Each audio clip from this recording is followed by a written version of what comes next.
The Tao-te Ching Chapter 2. Seeing beauty and ugliness with an undifferentiated mind. It is because everyone under heaven recognizes beauty as beauty that the idea of ugliness exists. And equally, if everyone recognized virtue as virtue, this would merely create fresh conceptions of wickedness. For truly being and not being grow out of one another, difficult and easy complete one another. Long and short test one another, high and low determine one another. Pitch and mode give harmony to one another.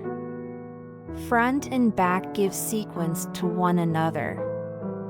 Therefore the sage relies on actionless activity, carries on wordless teaching, but the myriad creatures are worked upon by him. He does not disown them. He rears them but does not lay claim to them, controls them but does not lean upon them, achieves his aim but does not call attention to what he does, and for the very reason that he does not call attention to what he does, he is not ejected from fruition of what he has done. Because action can only make one thing high at the expense of making something else low, etc. Literally does not place himself as a victor. Wisdom Stories.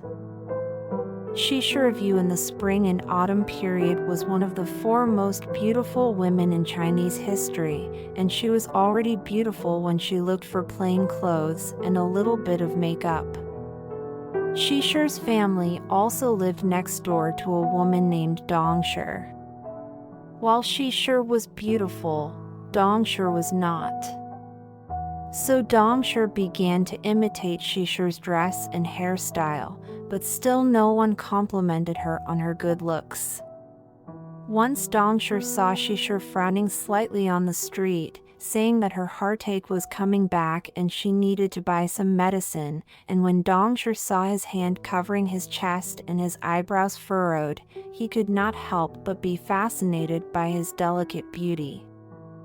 The next day, after carefully dressing up at home, the East Division went to the bustling market and deliberately walked into the crowded crowd to learn to look like Cece was sick, frowning, covering her heart and walking around.